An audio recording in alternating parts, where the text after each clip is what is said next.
pensar isso.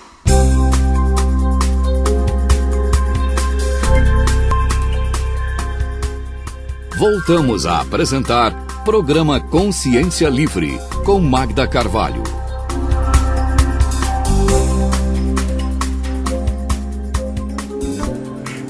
Estamos de volta com Rádio Consciência Livre. O tema hoje é maturidade, com o professor Ricardo Dias, falando sobre essa ideia que nós temos, às vezes, distorcida de maturidade, né? E nós esclarecemos isso muito bem no primeiro bloco. Agora, nesse segundo bloco, é importante que se tenha consciência de que hoje a vida, com todos esses estímulos, ela nos desvia, muitas vezes, dessa maturidade. Como é que nós vamos despertar, tendo em vista que o senhor disse, professor Ricardo, que isso é um pouco inconsciente, para despertarem com tantos estímulos que nos fazem adormecer? Bom, a média da sociedade, ela está numa média baixa. E eu vejo o seguinte, a gente não evolui, não melhora, não amadurece, porque é bacana, porque é bonito, porque a gente olha alguém lá e fala assim, poxa, tem aquele comunicador de sucesso, tem aquele empresário de sucesso, eu vou estudar mais para me tornar aquele empresário, etc. Raramente aquilo motiva a pessoa, ela vai lá, produz e trabalha olhando a pessoa. Normalmente a gente evolui ou melhora a gente não consegue mais, a gente não aguenta mais repetir as mesmas coisas. Então a gente vai pela saturação. Então nós vamos continuando fazendo aquilo a gente começa a descobrir que tem coisas mais importantes. Então o menino, voltando à criança, que essa história da maturidade é legal, porque a gente sempre volta, a gente hoje, né, estamos nos considerando um pouco mais maduros, e a gente olha como a gente foi no passado, e aí dá para fazer essa comparação de imaturidade com maturidade. O menino, o rapaz, ele não parou de brincar, eu não parei de brincar de Forte Apache, jogo de botão, porque era ruim. Na verdade, era uma delícia, eu adorava fazer esse tipo de brincadeira.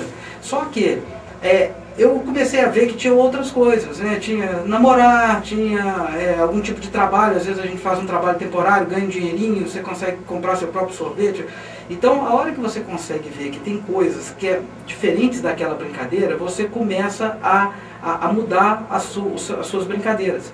E isso não é sem preço. A gente hoje talvez não lembre, mas a gente sofreu muito para largar algum tipo de brincadeira. O grupo, e isso é muito importante, a gente vê por que a gente está assim, porque a sociedade normalmente ela está nesse ponto. O grupo ele é importante, que ele é um parâmetro para a gente ver. Então, enquanto os meus colegas brincavam daquilo e estava todo mundo ajustado, provavelmente eu continuava brincando e não me preocupava com isso. Tem dois do grupo, que pode ser você ou pode ser algum outro pioneiro, que começa a fazer outras coisas. E você começa a olhar e fala assim, opa, vou fazer também. Então, eu já passei crises de que o grupo começou a não querer brincar mais daquilo, e eu falava, gente, vamos brincar comigo, e ninguém quer, e eu chorava e tal. E eles estavam amadurecendo. E eles estavam amadurecendo, e eu fui obrigado a seguir. Em outros casos foi o contrário, eu descobri uma coisa, eu saía, eles me puxavam, eu falava, não, Ricardo, peraí, vamos brincar. E a gente vai evoluindo junto com o grupo. Então essa é uma das razões por que aquilo tudo muito prende. A sociedade, se a gente está ajustado, se o meu sobrinho, o meu irmão, o meu colega de escola, de trabalho, está todo mundo comprando um carro novo, achando bacana porque isso é assim, eu tendo a usar esse brinquedo, que é o carro, que é uma série de coisas que a gente vai trazendo da criança, vai trazendo para o adulto, né? O carro, a casa, o sítio, a oficina, o corpo. Hoje na moda é o corpo sarado. Então na hora que isso fica sendo a moda do momento, todo mundo quer estar dentro daquela moda e gasta-se um tempo brincando com o próprio corpo. E isso não revela maturidade, né? Porque você não consegue fazer a escolha pautada pelo que você acha mais importante, mas pelo que os outros estão fazendo, é isso? Nenhuma, isso causa, na verdade, muito sofrimento, porque a gente nunca vai ter o carro ideal, nós não vamos ter o corpo ideal, nós não vamos ter a casa de praia ideal, a esposa ideal, seja lá o que for que a sociedade coloque como meta. Então a gente está sempre buscando, entra na sociedade do consumo, isso já foi muito estudado, a gente entra em sociedade do consumo e vai vivendo a vida dos outros. Para adquirir esta maturidade, fugir desses conceitos que estão aí, desses estímulos que estão aí, o que eu preciso, afinal de contas? Né? É difícil, sim, mas qual é meu primeiro passo para caminhar rumo à maturidade?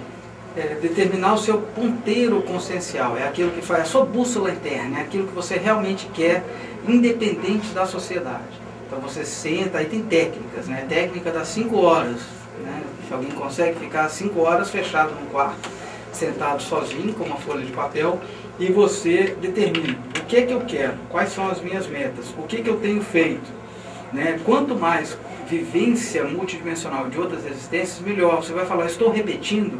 A gente chama de automimese, autorrepetição. Você começa a repetir pessoas ou vidas que você já teve em outras existências que você não precisa mais. Os mesmos erros. Normalmente os mesmos erros.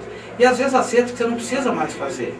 Vamos supor que eu tenha sido um excelente pianista em várias vidas passadas. Aí eu chego aqui nessa terra, eu tenho que ter sucesso, eu tenho que ter isso, eu tenho que ser bem quisto, todo mundo tem que gostar de mim. E aí eu descubro, minha mãe me dá um piano, eu começo a tocar piano, todo mundo bate palma. Eu falo, opa, tá aí a minha chance de agradar o mundo inteiro e ganhar dinheiro. Aí eu volto a ser pianista. E aí eu toco piano até os 60, 70, ganho dinheiro, mas continuo naquela vida. Na próxima, o que eu vou fazer?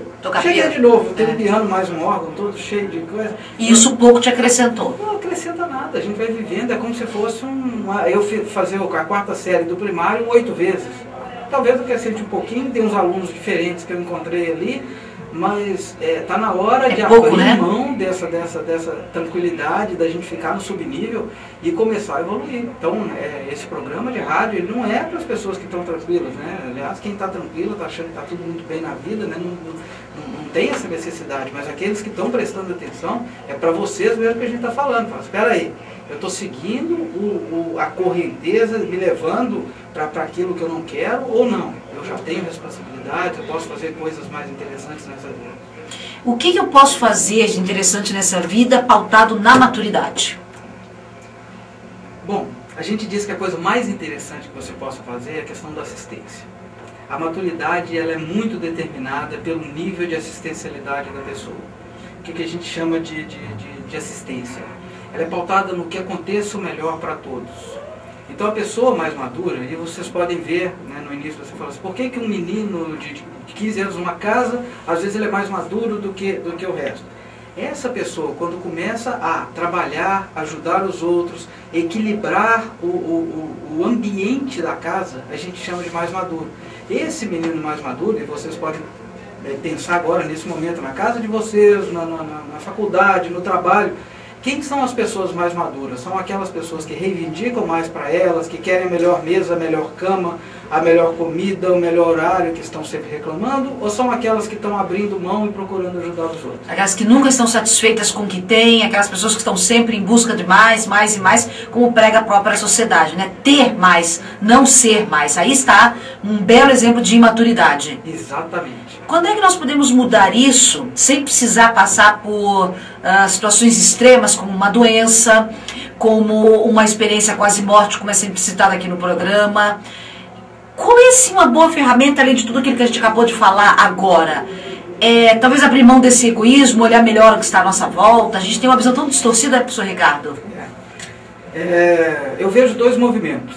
O primeiro movimento a gente chama de reciclagem existencial. Começa a mudar o seu ambiente. Desculpe. Começa a mudar o seu ambiente. Começa a mudar a sua vida, começa a mudar sua casa, as coisas que você guarda que você não precisa mais, abrir mão.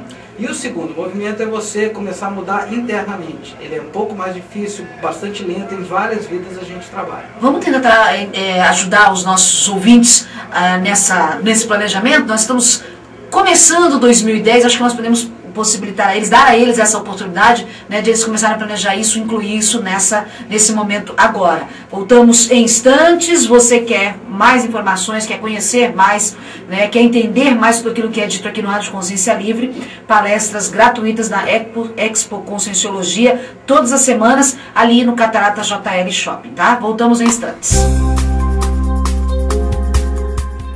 Estamos apresentando Programa Consciência Livre, com Magda Carvalho.